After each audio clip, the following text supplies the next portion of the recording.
Eu acho massa. Até vou entrar no assunto que você comentou num outro vídeo que eu vi seu, que muitas vezes a parte sobrenatural, digamos assim, conecta as pessoas muito com histórias que ela não fazia ideia. Você comentou num vídeo seu que você nunca contou sobre Paranapiacaba. Né? Isso. É um lugar que eu vou pra caralho, assim, há muito tempo. Mas porque tem bar de rock no meio da Serra do Mar. Então, assim, eu sempre fui lá. E aí, quando você chega lá, você começa a ouvir as histórias de lá. E aí tem as histórias sobrenaturais, da noiva lá, do engenheiro. Tem um cemitério muito legal lá, que ele é bem pequeno. E aí tem um túmulo lá que é de uma criança que morreu em 1899. Pra quem não sabe, Paranapiacaba é a primeira estrada de ferro de São Paulo que ligava o Porto de Santos à planície, a parte de cima, lá em Santo André. E aí o pessoal coloca carrinho até hoje lá no túmulo da criança. Deve ser um lá. milagreiro. Então, eu Ele é não um entrei, milagreiro. não pesquisei a fundo, mas provavelmente porque é cheio de carrinho, cheio de brinquedos e tal. E é a galera que trabalhava na estrada de ferro ali.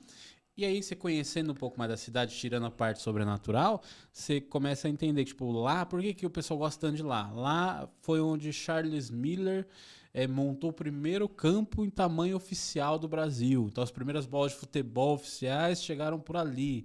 E aí, eles construíram um campo, que é o primeiro campo nas medidas oficiais.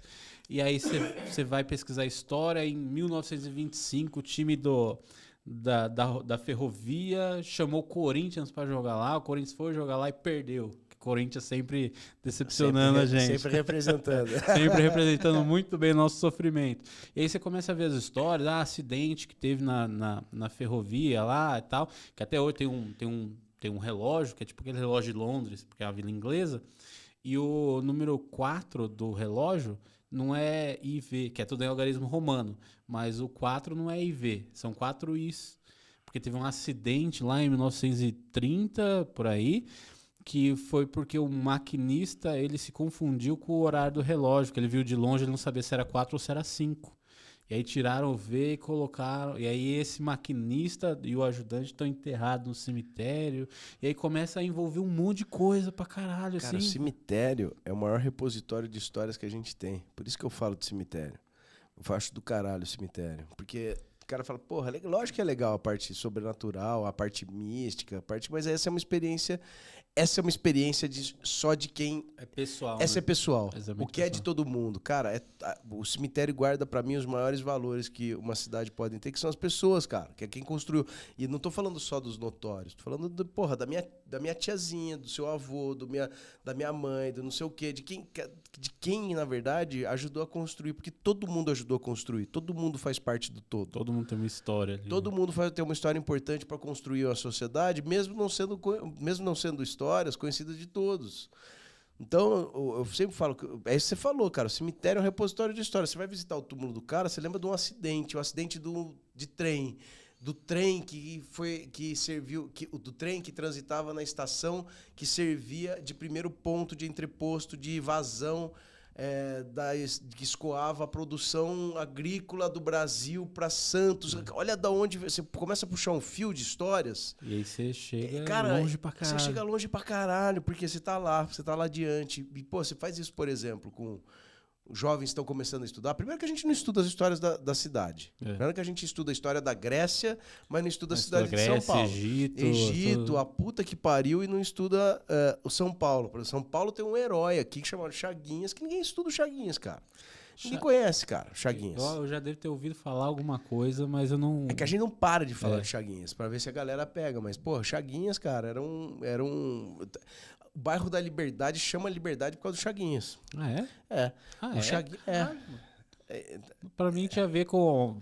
é uma análise até um pouco preconceituosa da minha parte, mas porque, pra mim, tinha sido que veio a imigração, a galera japonesa, a galera oriental depois da Segunda Guerra, e ali eles se instalaram. Nem foi. Não, na verdade existiu uma colônia oriental ali, principalmente do Japão. O que aconteceu? Só para entender o papel dos orientais nessa época. Eles chegaram, sim, do Japão. Na verdade, sempre houve uma tentativa de substituir a mão de obra de escravizados negros. depois da abolição. Então veio um fluxo primeiro de italianos, muito mobilizados, não conseguiram fazer esse papel, não conseguiram acreditar eles eram mais organizados, se sindicalizavam, faziam cooperativas, fuderam os caras, os escravagistas, que acharam que eu substituía. Acharam que iam fazer esses Aí depois trouxeram os europeus, então não deu, e aí trouxeram os povos orientais com essa ideia de que eles são mais submissos, não sei o quê. Também não deu certo.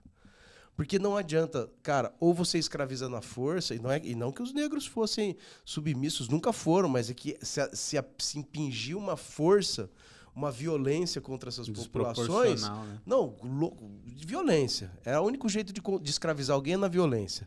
Você não vai na boa, você traz. Os italianos, todo mundo veio para cá. Todo mundo veio para cá, cara, com um trabalho garantido, com lugarzinho para morar. Ninguém veio sequestrado igual as populações de escravizados, né? Mas, enfim, os orientais, quando vieram, então eles começaram a sair do interior e começaram a vir para a cidade. Porque eles também não aguentavam o ritmo de...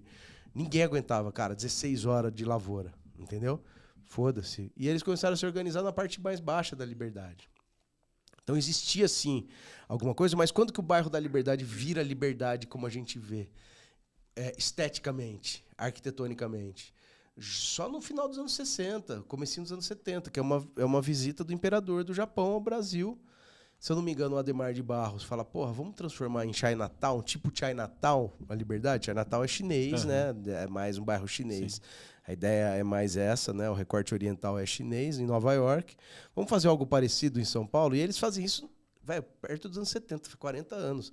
A gente está falando da liberdade 200 anos atrás.